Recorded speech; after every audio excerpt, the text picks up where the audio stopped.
Welcome! You're listening to Making Relationships Work. We're a company focused on women and their marriage. We lead and teach women just like you how to grow into and access, whenever you need to, your wise woman self.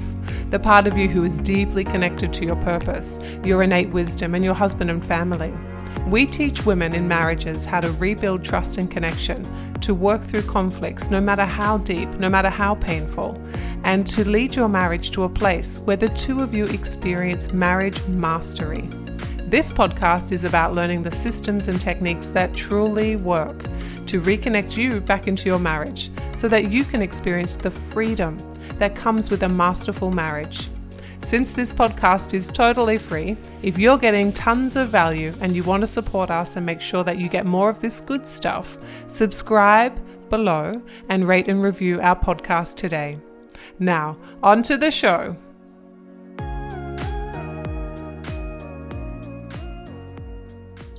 Hello, Women Making Marriages Work. Hello, Making Relationships Work podcast and Making Relationships Work on YouTube. It is so nice to be here today. I'm going to be doing some myth busting today. And the first myth bust that I really want to do is this very old adage that it's not okay to go to sleep angry with somebody. And I'm here to tell you that is absolutely not true. And I'm going to talk to you all about why and what the alternatives are and how it's going to serve you as a leader in your marriage to do it differently. So, let's set the scene. I want you to cast your mind back a couple of minutes. Maybe it's a couple of hours, maybe it's a couple of days, until you find the last altercation you had with your husband. And I want you to think about the feelings you had in your body. I want you to think about what it felt like to be misunderstood, disconnected, feeling like you have to defend your position, feeling like you have to show up in a way that allows you to stay safe, but also to have him understand your position and what's going on for you. And then I want you to imagine him who is feeling disconnected, feeling misunderstood, feeling like he can't get it right, and feeling like this isn't working and that he needs to defend his position and that he also needs to try and have you understand him. And then I want you to remember how the feeling in your body became this one of heat, this one of clenched hands, this one of frustration, this one of boiling anger, this one of walking away, this one of disgust, this one of disdain, this one of get away from me. And then I want you to remember how you found your way back to each other. Were you able to work it out before you went to sleep? Did you hold that space, that angry, defensive, get away from me space for longer than that? Did it last for weeks? Did it last for days? And did it last until you just kind of gave up holding it because nothing really changes anyway, and this is just the way that it is? Or did he come back and make a gesture to you that showed that it was just the two of you back on track without talking it through? Or is it still unresolved? The old adage that we've been handed down is that we're not supposed to let things go for that long. We're supposed to try and make up with our friend, our partner, before we go to sleep that night. And I really want to bust that myth wide open today, because the alternative that we've been talking about, which is lots of space and lots of defending your own position through anger or avoidance or contempt or feeling of hopelessness, that is not the answer. And trying to work it through before you go to sleep is not the answer most of the time. Most of the time, we need a bit of space. We need a bit of space to figure out what just happened, to be able to find that sense of stillness in ourselves that allows us to think more clearly. And that can't be forced into a space of do it before bed. Now, I'm going to change the topic slightly for a second while I talk to you about my work in infidelity with couples. Or perhaps betrayal is a better word. It's more expansive than just infidelity, but it's in the same remit. Yeah, betrayal, infidelity, they kind of live together. And so most of the couples that I work with will stay up after a betrayal or an infidelity has been kind of released or exposed. And they'll stay up for hours into the night trying to get it resolved and neat and tidy before they go to bed. And that kind of fits in the same myth busting description I just gave. It doesn't get anybody anywhere. The experience of those two individuals is not one where they're able to genuinely hear what the other person is saying and be able to speak and be heard by their partner. And so here's the thing. If you want a marriage where you get to be together and you get to be sure in the very fiber of your being that if you have a problem, then baby, we have a problem because we're a we, not two me's. If you have a marriage where you are able to bring up things that are hurting you, things that are upsetting you, things that are uncomfortable for you, things you need support or help with, and your partner is able to receive that message and show up in a way that is really aligned with you, that's the kind of marriage that lives in marriage mastery. Because it's not just for you, it's also for him. You can do the same for him. He gets to be supported, nurtured, loved, listened to, respected. He gets to tell you what he needs. He learns how to tell you what he needs. He is able to articulate that instead of using the very common way of, this doesn't work. I don't know what I need. I just need you to stop. Like that isn't that's a communication pattern that is destructive, not constructive. But most of the time, my couples that I work with are unable to articulate what it is that they need. And so when you're living in marriage mastery, you are able to have these conversations that traverse very tricky topics. And because you're able to do that, nothing is off limits, nothing is too scary. There is a sense of knowing in the marriage that no matter what comes, the two of you can handle it because you can trust your own response and you can trust your husband's response to show up in a way that is calm, connected, and kind. And so in those marriages, there are still moments where there's going to be a disagreement, where one person's going to be upset, where someone's out of energy after a long day and is irritable and snappish. And it's okay as well for those couples who live in this mastery space to go to bed and not have resolved that snappishness until the next day. And that is really important for you to know, because this whole having to get it done on this same day that you've been hurt or misunderstood or not well loved or supported or seen in that moment for whatever reason, it's too much to ask that you try and pack up, neaten up, fold away, work through in one day most of the time. And so I'm here to tell you, it's kind of like my video I just did on Christmas and the holidays, which is to say, you don't have to get this perfect. It doesn't have to try and be boxed and neatly tidied up in one day, but nor does it get to drag on and not get resolved. There's another option. And this is the option I want you to start to create, because what you're talking about with these two is this duality. It has to be fixed now, and I have to box it and perfect it and manage it now and control it. Or I'm going to leave it and be angry and resentful and critical of you. Those two things are extreme ends of the coping scale. And so the myth that we're busting is you have to fix it tonight before you go to sleep lives up here. It's a terrible idea unless it naturally flows. Then go for it.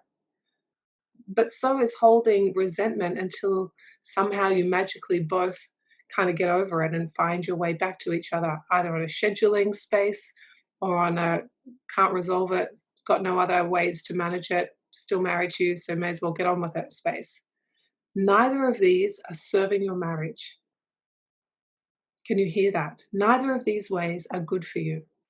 And so, what I want for you to know is that we've got to start creating a space in the middle. So, we've got these two dichotomies, and in the middle, so a dichotomy is two ends, yeah? And in the middle is a space where you can move between all the big feelings that you have and the need and want and desire to repair and learn and process those big feelings in a way that brings you closer together. And so let's really get serious about this, because now it's about how do you do it? Because what we know is when you live in the middle, you are starting to live in marriage mastery. You're starting to live in a space of trust, commitment, security, where you're genuinely wonderful friends, where you're able to be sure with every fiber of your being that you'll just work this one through. That it might just take a little bit of time, but you can trust that this person is on your team and the two of you are connected and moving together as a unit through life. That's where marriage mastery lives. And marriage masters understand very deeply that you don't have to try and squash that into a box. In fact, it's the antithesis of what marriage mastery is. Marriage mastery is the space that is required for both of you to do the individual work that's required from you in this experience, and then to come back together in that space where you're holding hands, but you're not reliant on the other one, you're not codependent on the other one, you're able to talk it through, you're able to listen, you're able to validate, you're able to understand. And then, my loves, that's called processing. That's where I want you to live. That's where I want you to go to as your number one strategy for connection, particularly during conflict. And it's totally possible. But you know what's not possible? Is this idea that you can fit all of that in a controlled manner before you go to bed.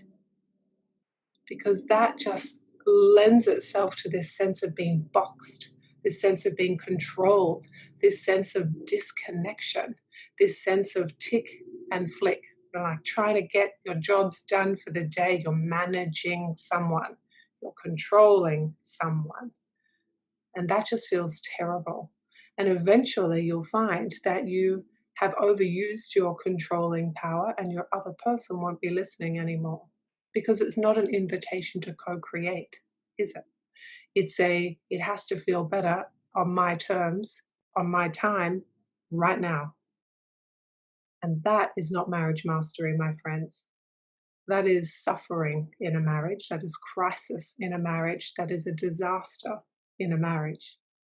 And so if you find yourself understanding that you're living on either ends of that dichotomy, and you're finding that you're relating to the disaster, the crisis, the suffering, the not knowing how to do it better, the controlling, those kinds of words, if they're kind of hitting you right now and you're thinking, yeah, that's where I am, I want you to do something different. I want you to watch my masterclass, and Leilani will pop the link in below for you. And I want you to book a call with me. And I want you to do that because it's time to do something different. It's time to learn the skills and tools that you need to have a different experience. And it's time to get really clear on why you're stuck in these two ends as a couple. Yeah? You want to get yourself to a space where you're really clear on what's not working and why. Because most of the time, when you're not sure what's working, you can't make any kind of change to it because you can't name it. You know, we name things to tame things. And if you can't wrap your head around the complex ecosystem of your marriage and be able to say, here's how it's not working, and I don't mean that in a blaming, defending, justifying kind of way that has your husband to be the villain and you to be the kind of victim of his villainness. That's not what I'm talking about. But if you can't name it and kind of see it in front of you, how are you going to do it differently? You can't just be looking at life through a series of blog posts or quick videos that you see from experts like me who are saying, check this or do this or show up this way. Those small sprinklings of information are not going to get you a masterful marriage, a marriage that feels calm, kind, connected, where you're joyful to spend each day together, where a kiss in the morning leads to a beautiful promise that same night, where you get to be together physically, intimately, from an emotional perspective as well. This is what you deserve, the two of you. This is what your family deserves, is being able to find comfort in their parents being really truly in love with each other and really truly enjoying each other and their life together. This is marriage mastery. So if this isn't resonating with you, if you think that's my dream, but I don't have it, then I want you to book some time with us to get clear on why. So it's a free 45-minute phone call. It's one where our job is to get you clear. The thing about the phone call is that it's serious. We're booking 45 minutes of time with you and it's free. And we do it for you. We do it because clarity is the beginning of transformation. And my purpose and mission in life, which is what I built this team around, is to help women lead their families, lead their marriages in a way that has them feeling calm, connected, and kind, matriarchal, understanding their role in setting the cultural tone in a marriage and their ability to lead in a marriage. And so if we can't help you, we'll get you really clear. That's a given. But if we can't help you with that problem that we've clarified with you, we are absolutely going to show you the exact right thing you need to do to serve yourself and to serve your family, because that's the purpose that I'm here for. And so, my loves, I want you to use my booking link to my calendar and book a time that works for you. And I want you to show up on that call ready to learn about yourself, ready to learn about your marriage, and ready to go and do something different so that this next decade that's coming, 2020 is a new decade, right? This next decade is coming, is going to have a different feel. It's going to leave a different legacy than this decade we're in now, where you are literally going to transmute the problems that you've had and rewrite your culture into something that is uplifting and positive and connected and loving and supportive for everybody. That's the gift of legacy that you get to write. You don't want to go to bed anymore, both of you, after trying furiously to solve this day's worth of problems, because you can't go to sleep angry. It's just not going to work for you. That is not the strategy we're looking for. And neither is days of avoidance and days of blaming, justification, anger. It is your fault, criticism, shaming, not good enough. Both of you feeling misunderstood and underrepresented, and definitely not understood. That's not going to work for you either. These two ends of this dichotomy are not working for you. I want to show you how to build this middle bit that feels so good. And so you're going to watch the masterclass, you're going to book a call, and we're going to get you really clear on what your set of complex, unique problems in your marriage are. And then we're going to give you a plan. Here's how we're going to do it. So it's so nice to be here with you. It's so nice to be changing the world with you. Every single woman who comes here that learns something and implements it is changing her family, changing the culture for the better. So for that, I call you a world changer, because your change, every change you make in your family ripples out. It ripples out through your kids, through your husband, through their communities, and so on. You are the light. You are light workers. And we have every opportunity here to change exactly what you don't want into something that you do want. The first step is the masterclass. The second step is the call, and we're going to get you really clear. I love you. Take very good care of yourself, and I'll see you here for our Monday Night Live next week. Mwah. Bye, darlings. Thank you for tuning into today's show. If you're feeling fired up and you're ready to grow and you want to know more about how to do that, here is what I want you to do now. I want you to watch my marriage masterclass. This masterclass will show you how my clients have turned their struggling marriages into thriving marriages, even without their husband's buy-in. How my clients have gone from cycles of poor communication, disconnect and loneliness to being teammates and soulmates with their husbands again, even after they've already tried everything. And the proven system my clients use to start transforming their marriages in minutes, not years, because life is too precious to waste one more minute in an unhappy and unfulfilling marriage. So if this is what you're looking for, I want you to click the link below and take a look at my masterclass.